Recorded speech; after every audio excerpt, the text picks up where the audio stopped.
Hey, just wanted to show you one of my Christmas presents. I got the Magic Cube. It's pretty cool. It's a puzzle, and this is it right here. And it's a Rubik's Cube, kind of, except it's got numbers on it. And it's solved. I was up until, after 2:30 a.m. last night. I picked it up at, 11? It took me about 3.5 hours to do this. It was tough. So instead of the colors of the regular cube, what it does is it does quote-unquote popular number sequences. So you can see this one. This one is the what's this one? The Fibonacci sequence. What's this one? This one is E. Everyone remember the magic number E, Euler's number? You get it by doing 1 over n factorial. That kind of thing. What else we got?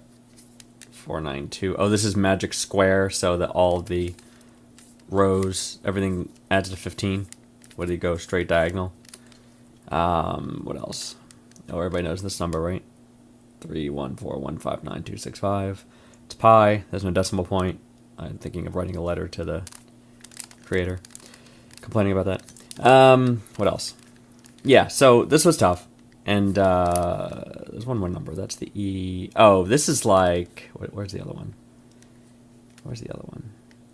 There's one that's like... it didn't make any sense to me. I actually admit I had to look up what some of these numbers meant, because they made no sense to me. Like, oh, this one here.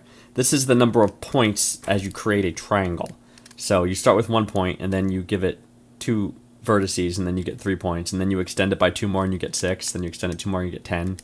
It's some kind of triangle progression.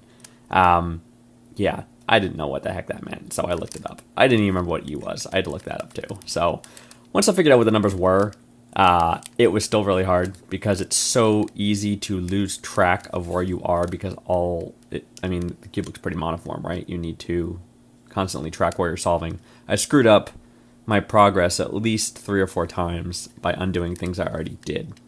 Here's the Fibonacci sequence.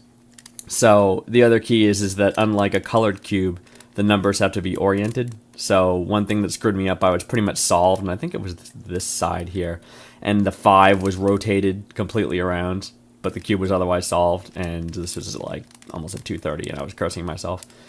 Fortunately, there's an algorithm that you can do to orient a center without screwing up the rest, so I was able to finally get it. So yes, so this was a great gift from my wife. It was a lot of fun. Like I said, it was hard. That was that. I just wanted to show that to you. It's like a Rubik's Cube for math nerds.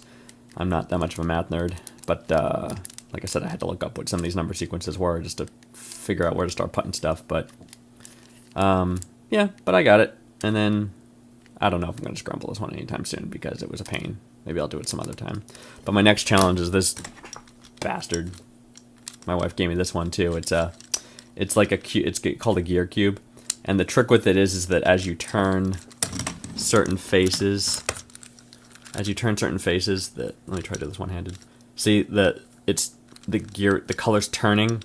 It's turning, so you can't easily track where you want. These are the edges where you want the edges to be because they rotate as you turn the stupid cube, and it's making me a little mental. So this is my next one. I'm pretty far along. I got the corners. I got the equator part. I just need to get these. I gotta figure out a way to reposition these edges and get them flipped around. So I gotta work on that. But that's the next one. So number cube, gear cube. Merry Christmas.